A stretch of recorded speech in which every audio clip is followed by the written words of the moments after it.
Salut à tous. Alors aujourd'hui je suis avec Amaury qui est de Studapart et donc on va voir un petit peu comment on peut automatiser la gestion de ses biens immobiliers. Amaury va nous parler de son expérience personnelle au niveau de l'immobilier puisqu'il il a investi.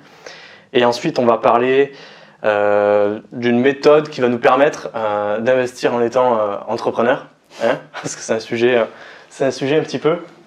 Alors, Amaury, est-ce que tu peux te présenter brièvement? Ouais, déjà salut et merci de m'accueillir. Donc qui je suis? Donc moi c'est Amaury, je suis un des cofondateurs de Studapart. Donc effectivement j'ai un projet entrepreneurial dans ma vie professionnelle. Pour faire rapide, Studapart en fait c'est une plateforme de réservation de logement. Dans un premier temps étudiant et là on est en train d'ouvrir de plus en plus notre demande avec un focus c'était de créer un tiers de confiance sur ce marché parce qu'en fait la plupart des sites qui étaient mis sur le marché, c'était des sites comme Le Bon Coin, Se Loger qui te mettaient en relation en tant que propriétaire avec un locataire ou en tant que locataire avec un propriétaire et tu étais souvent un peu voué à faire tout seul, tu n'avais pas forcément d'aide, etc. Et donc on a vraiment voulu créer un peu un Airbnb pour la moyenne longue durée. Et ça, tu avais pris conscience de ce problème-là, j'imagine, pendant que tu étais étudiant et du coup tu as voulu résoudre ce... Ouais, c'est exactement ça. De toute façon, ça part souvent de là. C'est exactement ça. Globalement, moi, je suis arrivé pour mes études en 2012 à Paris. J'avais 19 ans, donc recherche d'appartement, justement sur Le Bon Coin. Après, avec des agents, j'avais l'impression de les déranger alors que j'étais le client. Et ça m'a vachement impacté en fait. Je me suis dit mais comment on peut rechercher encore un appart de cette manière où tu es avec ton dossier papier, il y a 50 mecs devant l'immeuble, etc. Personne ne te rappelle, tu sais pas pourquoi. Et quand on te rappelle et qu'on te dit que tu as l'appart, il faut prendre ta décision dans les 10 minutes.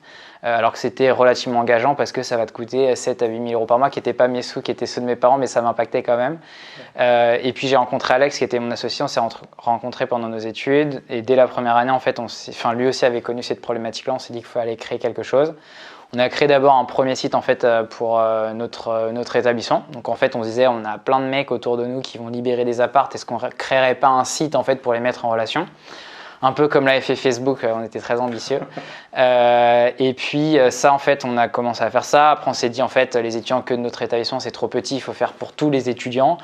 Mais on a eu vachement de difficultés. En fait, c'était un site un peu Le Bon Coin, mais beaucoup moins bien, qui avait peu de propositions de valeur sur le marché. Du coup, on avait beaucoup de difficultés à convaincre des loueurs de venir sur la plateforme, la difficulté à convaincre des étudiants de l'utiliser, un modèle économique qui n'était pas bon. Et donc, du coup, on a planté cette boîte-là en 1 an, je crois. C'est pas grave, c'était une super expérience. Et après, effectivement, on était tellement convaincus qu'il y avait quelque chose à faire sur ce marché qu'on s'est dit ok, il faut prendre un prisme un peu différent. Et c'est là qu'on a créé Studapart avec un angle d'attaque. On est passé par les écoles et les universités pour à la fois acquérir leurs étudiants et acquérir le stock dans les villes, puisqu'en fait, les écoles et les universités avaient des marques locales extrêmement fortes. Donc, en travaillant avec ces établissements dans chaque ville, ça nous permettait de tirer tout ça. Alors moi, ce que j'aimerais rebondir, c'est que je me dis ça comme ça, ok, tu vas avoir des partenariats avec les écoles, j'imagine. Ouais. La plupart du temps, ça va être des écoles. Mais au final, le propriétaire, pourquoi il y mettrait son bien chez Studapart et pas sur Le Bon Coin? Dans un marché aussi tendu que Paris, par exemple, ou même dans une grande ville, ou même les villes de province, tu vois. Enfin, j'imagine que tu dois avoir une plus-value si jamais les propriétaires ils doivent mettre leur bien à l'intérieur. C'est justement ce que je te disais, c'est qu'en fait avant Studapart, en toute transparence, on n'avait pas de proposition de valeur, c'est-à-dire qu'on n'était pas différenciant, on était Le Bon Coin en moins bien d'ailleurs, c'est-à-dire qu'on mettait juste les gens en relation, les gens se débrouillaient, etc. Et pourquoi je disais que c'était moins bien? Parce qu'on apportait moins de demandes. Après, ce qu'il faut avoir en tête, c'est qu'aujourd'hui, un propriétaire de manière classique, qu'il soit à Paris ou ailleurs, il n'a pas envie de se faire harceler par 300 ou 400 personnes par mail ou par téléphone. Et qu'en fait, aujourd'hui, sur tous ces sites qui sont des sites généralistes, en fait, tu n'as, par exemple, c'est juste la base, mais tu n'as pas de filtre sur les conditions de location. C'est-à-dire qu'en fait, tout propriétaire a un certain nombre de critères qu'il souhaite respecter en tant que propriétaire pour louer son appartement. Je veux un gars qui arrive à partir de telle date, j'aimerais qu'il reste pour une durée minimum de X, j'aimerais avoir tel étudiant de tel ou tel établissement, etc. Enfin bref, on se rendait compte que les propriétaires avaient des critères assez stricts parfois, voire parfois même un peu plus ouverts, mais qu'ils avaient quand même certaines directives. Et hors des sites généralistes comme Le Bon Coin, aujourd'hui, sont incapables de gérer ça. Donc en fait, tu te retrouves avec un flux énorme sans avoir à préfiltrer. Donc ça, c'est déjà un angle d'attaque qu'on a vraiment mené sur Studapart, de faire en sorte que le loueur puisse référencer ses conditions d'accès. Donc tu qualifies la personne qui va visiter ton bien, c'est ça la grosse plus-value. Ça, c'est un premier point. Okay. Ensuite, le deuxième point, c'est ce dont on se rendait compte, c'est que quand tu loues ton appart en tant que propriétaire, c'est pas n'importe quoi, c'est un appartement dans lequel tu as investi via tes revenus du travail, tes revenus du capital, c'est parfois un héritage, enfin bref, il y a une valeur soit sentimentale, soit financière qui est extrêmement forte. Et donc du coup, tu n'as pas envie de louer à n'importe qui, tu as envie de savoir qui est dans ton appartement ou qui est en train de te contacter.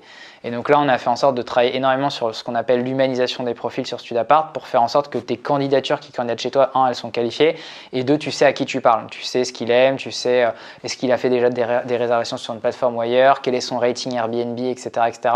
Ce qui te permet déjà de te faire une idée du locataire. Ça, c'était un point qui était aussi important. Troisième point, c'est que la relation qu'on a avec les écoles nous permet quand même de contrecarrer un certain nombre de problèmes parce qu'en fait, on a une espèce de convention un peu tripartite où à la fois le locataire sait qu'il a trouvé via StudApart qui est en lien avec son école et le loueur sait qu'il a trouvé le locataire via StudApart qui est en lien avec l'école du coin. Puisque c'est un business local, l'immobilier, c'est-à-dire que le propriétaire qui est à Toulon et qui a Kedge, il s'en fout royalement du marché de l'immobilier à Dunkerque. Ce qui l'intéresse, c'est Toulon. Et quand il a acheté son appartement, il savait qu'il y avait un Kedge juste à côté. Ce qui fait que ça rassure énormément les propriétaires. Ils savent que si on a des problèmes, que ce soit des sujets d'impayés, que ce soit des sujets de dégradation, que ce soit des sujets d'environnement, etc., on a ce backup école qui nous permet de résoudre un nombre de problèmes. Après, on a développé aussi des notions de garantie qui nous permet en tant que plateforme de garantir le loyer du propriétaire. C'est un peu comme la garantie Visal, quelque chose comme ça. Alors pour ceux qui ne connaissent pas la garantie Visal, c'est une garantie qui est faite par l'État et si le locataire ne paie pas, c'est la garantie qui prend en charge le loyer. Donc du coup, j'imagine que c'est quelque chose un petit peu dans le même sens. Ouais, alors pour compléter, Visal, alors c'est pas tout à fait l'État, c'est un organisme qui s'appelle Action Logement, qui est anciennement 1% Logement. Voilà, c'est ça. Mais ils vont te haïr si tu dis l'État, parce que moi je l'ai déjà dit et ils n'ont pas aimé. Mais effectivement, c'est Action Logement et Action Logement effectivement est capable de garantir les locataires. Là où on a une garantie, à mon sens, qui est très différente et qui est importante c'est important de l'évoquer, c'est qu'en fait, je mets les pieds dans le plat, mais je ne crois pas à Visal. Ouais. Pourquoi ? Parce qu'en fait, je trouve que c'est un process qui n'est pas du tout adapté au monde de l'immobilier dans les grandes métropoles. Okay. Dans le sens où en fait aujourd'hui, le process en tant que tel, il faut aller sur leur site, il faut aller chercher un certificat. Ils te disent qu'ils te le donnent en 24-48 heures en tant que locataire, mais en vrai, les délais sont souvent plus longs. Ce qui se passe, c'est qu'après, tu as ton certificat, tu vas chasser toi-même et tu dois faire revenir le loueur sur la plateforme Visal pour qu'il vienne mettre son bail, etc. etc.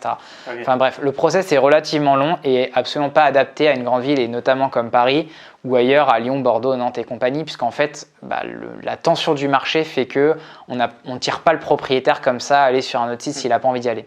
Puisque ça reste un marché où il y a beaucoup plus de demandes que d'offres et qu'en fait, il a plutôt 8 ou 9 dossiers. Donc, est-ce que je vais m'embêter à aller sur Visal, à faire de la paperasse pour le locataire ? La réponse, elle est souvent non. Et donc, c'est pour ça que nous, quand on a créé notre garantie chez StudApart, il y avait un point qui était fondamental. C'était évidemment d'avoir les bonnes garanties en termes d'assurance, etc. Mais ça, c'est pas le plus important. Enfin, c'est pas le plus important. On a su le faire assez facilement. L'angle qui était à notre sens, le plus stratégique, c'était de faire en sorte qu'on ne fasse pas perdre du temps au loueur. Et donc, on fasse en sorte que quand le locataire fait une demande de réservation, de lui-même, il puisse venir apposer la garantie sur son profil. Ou alors, le loueur peut lui demander directement sur la plateforme d'être garanti par la garantie StudApart. D'accord, donc ça, c'est une grosse plus-value finalement. C'est une grosse plus-value parce qu'en fait, on perd pas le locataire dans un endroit qu'on ne connaît pas. Parce qu'en fait, une fois que tu t'es mis en relation avec le locataire et que tu lui dis va sur Visal, il peut se barrer, il revient jamais, t'en sais rien. Parce qu'en fait, tu es tributaire d'un tiers. Et donc, je rebondis sur ce que tu viens de dire, c'est-à-dire que si moi, je prends mon appart et je le mets dans StudApart et que je le loue à un locataire, je suis garanti d'avoir mon loyer. Alors, c'est toi qui dois demander d'avoir la garantie. Okay. Donc, en fait, en tant que loueur, tu demandes à bénéficier de la garantie. Ouais. Donc, voilà. Et ensuite, c'est le locataire qui finance cette garantie. D'accord. Voilà. Donc, c'est gratuit pour le propriétaire. Et payant pour le... Et payant pour le locataire, exactement. Okay. Ça fonctionne plutôt bien vis-à-vis aujourd'hui, ouais, ça fonctionne très très bien. Aujourd'hui, on a à peu près 60% de nos réservations de propriétaires qui sont faites sous garantie.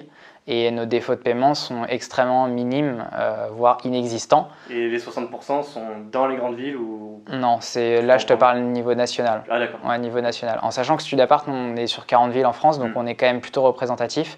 Et qu'en fait, on a aussi une population notamment d'internationaux. On a à peu près 30% de notre base qui sont des étudiants internationaux. Donc historiquement, on a aussi une base qui n'a pas de garant résident en France. Ce qui fait que tu vois, on a beaucoup de garanties qui sont aussi émises pour ces types d'étudiants. Ok. Ton Ben m'avait parlé de... Parce que Ben, on ne le voit pas, mais il est derrière la caméra. Salut. Ben m'avait parlé de certains outils que vous avez mis en place pour automatiser la gestion. Ouais.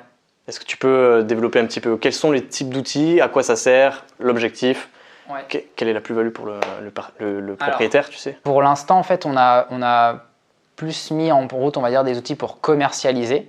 Parce qu'en fait, c'est aussi le trou dans la raquette. C'est-à-dire que, alors il y a peut-être la commercialisation dans la gestion, mais pour l'instant, dans un premier temps, on a voulu se focus sur la commercialisation parce qu'en fait, ça nous semblait clé. En fait, quand tu achètes un appartement, ce qu'on ne dit pas forcément, c'est que tu t'es endetté sur 20 ans, en fait, voire plus, voilà, et que le marché, il va bouger. Dans toutes les villes de France, il va bouger. Le marché de l'immobilier, il y a 5 ans, il y a 10 ans, il y a 15 ans, n'était absolument pas le même qu'aujourd'hui. Et même moi, je ne sais pas te dire dans 5 ans comment sera le marché de l'immobilier. Parce que même si ça reste un asset qui est relativement sécurisant, tout le monde a besoin d'un toit, etc., ça c'est sûr. Mais il y a des facteurs X qui font que les choses peuvent bouger. Alors souvent à la hausse d'ailleurs depuis ces dernières années. Mais même sans parler de hausse, il y a des changements de marché. Je te prends un exemple super concret. Quand nous, on a créé Studapart, il y a 4-5 ans, quand on rencontrait nos écoles qui étaient nos clientes et nos partenaires, leurs étudiants venaient sur des semestres. Donc en fait, venaient parfois même plutôt sur une année. Après, venaient plutôt sur un semestre. Donc un semestre, quand tu regardes le dictionnaire, c'est 6 mois. Et en fait, maintenant, ils viennent toujours pour un semestre, mais un semestre est plutôt devenu 3 ou 4 mois. Et en fait, ça change pas mal de choses parce qu'en fait, les écoles et les universités veulent aussi maximiser leur taux de remplissage à elles, de leurs établissements. Donc si elles peuvent avoir plutôt en fait 3 arrivées plutôt que 2 dans une année, c'est mieux parce qu'en fait les frais de scolarité n'ont pas forcément baissé en parallèle. Mais du coup, toi en tant que loueur, vu que tu as potentiellement un logement à typologie étudiante, tu es complètement impacté par les durées de séjour des locataires de l'école d'en face ou de l'université d'en face. Exactement. Et en fait, avant, les propriétaires étaient habitués à avoir du 9 mois. C'est pour ça qu'on a créé le bail de 9 mois. Le bail mobilité. Alors, le bail mobilité, c'est nouveau. Non, le bail étudiant. Le bail étudiant, historiquement, est un bail de 9 mois. Après, on a créé le bail mobilité qui, justement, a été créé parce qu'à mon avis, il fallait cette flexibilité-là. On pourra en reparler. Ouais. Après, l'inconvénient du bail mobilité, si je dis pas de bêtises, tu me diras si je me trompe, c'est qu'il faut le justifier dans le bail. C'est ça la différence. Et en plus, tu es obligé de faire du meublé. Si tu veux faire du nu, exactement. Il faut faire du meublé. C'est de 1 à 10 mois, non renouvelable, une fois. Et le seul sujet, si on revient sur le bail mobilité, moi, je crois beaucoup au bail mobilité sur le côté philosophique. Je trouve ça bien d'avoir fait un bail borné, etc. parce que ça permet d'avoir plus de transparence au début. Après, pour l'instant, j'y crois pas non plus. C'est pas parce que je suis pessimiste. Je connais pas grand monde qui utilisait encore le. Mais parce qu'en fait, on ne te demande pas, tu peux pas prendre de dépôt de garantie. Quel propriétaire va louer son appartement sans dépôt de garantie? Donc pour moi, c'est le frein majeur à cette idée. Peut-être que dans les petites villes de province, ça peut être intéressant où la garantie finalement, quand tu as un loyer à 400 €, c'est pas la même. Voilà, c'est ça. Alors dans des très petites villes où tu as du mal à remplir, mais est-ce que c'est les gens qui viennent en mobilité? Je suis pas sûr. Tu vois, les flux d'étudiants, les flux de stagiaires, les flux de mobilité professionnelle, les gars viennent dans les grandes métropoles, en grande partie. Et donc du coup, je vois pas trop l'intérêt de pas prendre. Tu peux pas renouveler ou tu peux renouveler une fois. C'est ça. Une seule fois. Après, pour moi, sur la philosophie d'avoir borné, etc., je trouve ça pas mal. Ça permet d'anticiper, ça permet d'être clair. Les mecs qui font du moyenne durée puis du saisonnier, ça régit aussi les choses parce qu'ils ont toujours la crainte de dire est-ce qu'il va partir, est-ce que je vais pouvoir louer en saisonnier si je suis à La Rochelle, à Antibes ou ailleurs. Donc ça c'est bien parce que nous on a plein de propriétaires du coup qui étaient pas top, ils faisaient des beaux bornés, c'était interdit avant. Mais le côté je prends pas de dépôt de garantie, j'y crois pas en fait parce que c'est trop dangereux pour un propriétaire. C'est trop dangereux et tu restes dans un marché encore une fois où tu manques pas de dossiers dans la plupart des grandes villes de France. Ok, bon, je reviens. Et donc sur la partie, sur la partie automatisation. Donc sur la partie automatisation, notre objectif déjà c'est d'automatiser ta commercialisation. Donc de faire en sorte que tu sois sur la meilleure plateforme qui connaisse les flux dans les villes. Ça paraît hyper bête, mais c'est super important. Puisqu'en fait, vu qu'on travaille avec beaucoup d'établissements d'enseignement supérieur dans toutes les villes de France, on a une capacité de savoir quand est-ce qu'à tel moment il y a X étudiants qui vont arriver, qu'ils soient français ou internationaux, quand est-ce qu'ils partent. Je peux mettre mon appart en exactement, location. Et surtout nous, on permet de réanticiper tes relocations. C'est-à-dire qu'en fait, si tu as fait une réservation sur Studapart, vu que c'est aussi un élément important, on a développé le contrat en ligne, le paiement en ligne, etc. Vu que tu as signé ton bail et potentiellement on a les durées de séjour du locataire, on est capable d'anticiper avant qu'il parte la remise en ligne de ton bien, avec ton accord évidemment, et de te repousser des candidats. Notre objectif, c'est vraiment de maximiser le taux de remplissage et le taux d'occupation du propriétaire. Pour nous, c'est notre obsession parce qu'on sait que c'est la clé du marché. C'est-à-dire que tu peux faire la meilleure plateforme où tu demandes au locataire s'il aime le football, s'il est plutôt Lionel Messi ou Cristiano Ronaldo, ça peut être sympa, mais la base du propriétaire, c'est qu'il loue son appart et qu'il le loue le plus de temps possible sur l'année. une chose importante que tu as dite à l'instant, c'est tu as dit le paiement se fait chez Studapart. Ça sous-entend que c'est un virement automatique du locataire au propriétaire? Ouais, pour l'instant, on gère uniquement le premier paiement, donc le premier loyer. Alors pour l'instant, on gère le premier loyer et pour être honnête avec toi, alors c'est-à-dire qu'en fait, quand le locataire fait une réservation, on lui prend le premier loyer et ce loyer-là, il était reversé 24 heures après la date de début de contrat. Ok. Donc là, on te le reverse de manière automatique. Donc tu touches ton premier mois de loyer et après, tu te débrouilles avec lui pour les prochains loyers. D'accord.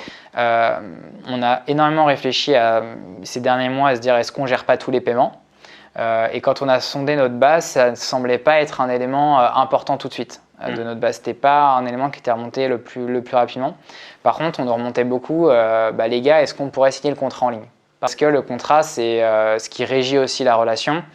C'est hyper chronophage. En fait, tu as un dossier papier où tu dois remplir des cases, lui envoyer par PDF en scan, qui te le renvoie, ou alors tu le signes sur place. Une fois qu'il est archivé, est-ce que tu le mets dans ton étagère alors qu'on n'a plus de place pour mettre des docs, etc. C'est compliqué. Donc du coup, on a fait en sorte vraiment de digitaliser tout le parcours de signature d'un bail de location, ce qui est très complexe techniquement, parce qu'en fait, on ne se rend pas compte, mais il y a beaucoup de baux, il y a beaucoup de cas différents en fonction des appartes et en fonction des gens qui louent. Est-ce que tu loues en SCI, en nom propre, etc., en SARL. Et voilà, il y a énormément de conditions. Et puis après, finalement, tu n'es pas tout seul non plus à signer. Il faut souvent un garant, donc il fallait envoyer le document au garant. Il faut un acte de cautionnement parfois, donc on a fait en sorte de digitaliser l'acte de cautionnement. Enfin bref, ça a été beaucoup de développement, mais ça a été plutôt prioritaire par rapport à la gestion de tous les paiements, ce qui ne veut pas dire qu'on ne le fera pas plus tard. D'accord. Donc première automatisation, c'est la commercialisation, donc premier outil. Est-ce que tu en as d'autres à parler ou qui te viennent à l'esprit ou... Pour l'instant, c'est la commercialisation. C'est déjà un gros plus, hein, déjà. C'est un très gros plus parce qu'en fait, ça tire beaucoup de choses. Le fait de te maximiser ton taux de remplissage, il est clé. Le fait de mettre en valeur ton bien, parce qu'on a développé aussi plein d'outils pour faire en sorte de mettre en valeur ton bien, pour que tu puisses relouer de mieux en mieux constamment, d'anticiper tout ça. Et puis après, évidemment, on va effectivement travailler sur des outils de gestion, ce qui ne veut pas dire... Nous, on ne veut pas non plus être une agence immobilière, c'est-à-dire qu'on ne veut pas surintermédier au propriétaire.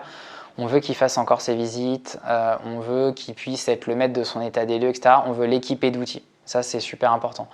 Voilà. Pour l'instant, sur la partie gestion, alors si tu entends gestion, c'est la remise des clés. J'imagine que ça le... Voilà, ça, c'est changer l'ampoule, etc. Tout ça, on laisse à la main du propriétaire. En fait, nous, on veut être un accompagnateur. Je vais mettre les pieds dans le plat, mais... En fait, on pense qu'aujourd'hui, le marché, tu as des propriétaires qui le gèrent en direct, qui n'ont pas d'outils. Donc, on veut leur donner des outils pour mieux gérer, c'est-à-dire mieux commercialiser, mieux anticiper, se garantir en cas de loyer impayé, etc., etc. Après, on se rend compte que finalement, faire régler des petits problèmes à droite à gauche, ce n'est pas forcément une très très grosse problématique. Et ensuite, tu as un autre volet du marché qui est tous les propriétaires qui sont dans des agences immobilières. Dans les agences immobilières, quand tu commences à calculer un peu tous les coûts avec la relocation, etc., tu vois que rapidement, les agences, elles te prennent entre 9 et 10%. Ce qui est relativement conséquent parce qu'en fait, tu as du mal parfois à percevoir la valeur qu'une agence immobilière peut t'apporter en tant que propriétaire. Tout simplement parce que des fois, tu n'as pas forcément l'impression qu'elle est réactive, que 10% tous les mois, ça te paraît exagéré si elle n'a pas ouvert l'appart ou si elle n'a pas eu d'action concrète à faire. Donc ça t'embête un peu, sauf que historiquement, vu que le marché de l'immobilier est un marché qui est relativement complexe, ça c'est quelque chose que nous on dit constamment chez Studapart à nos équipes, c'est que tu as un jargon de l'immobilier déjà, tu as un vocabulaire de l'immobilier qui est juste énorme, tu as plein de trucs juridiques, on a je pense un code de l'immobilier qui est énorme par rapport à beaucoup de pays, d'ailleurs qui n'est pas souvent respecté tellement il est complexe, en fait il y a très peu de gens qui le comprennent, tu as 73% des baux en France qui sont signés qui sont illégaux. Donc ça te donne, tu vois, un peu de normes. Et en fait, tout ça fait que globalement, les gens vont parfois vers des agences parce qu'ils disent « Oh là là, moi je ne sais pas gérer, j'ai peur, ça me fait flipper, je dois faire les mauvais contrats ou de faire les mauvais choix. » Et c'est vrai que souvent, tu es tout seul quand tu prends ta décision de ton locataire, quel bail je signe, etc. etc. Donc tu as beaucoup de gens qui se disent « Je vais mettre dans une agence. » Mais à contrario, l'agence, finalement, on ne sait pas trop ce qu'elle produit et elle me prend quand même 10%. Donc nous, on a vraiment envie de se mettre en fait sur un créneau de je suis capable de t'apporter des outils, je suis capable de te montrer pourquoi aussi potentiellement demain je te fais payer parce que je t'apporte une vraie valeur de commercialisation. Je te laisse le mettre de ton bien parce qu'en fait faire une visite ou faire un état des lieux si je t'ai donné les outils, c'est pas très compliqué et je te prends pas 10%. Donc c'est aussi ce qui nous intéresse, c'est vraiment essayer de grossir sur cette verticale parce qu'en fait le marché a tellement été complexifié, un peu comme le juridique.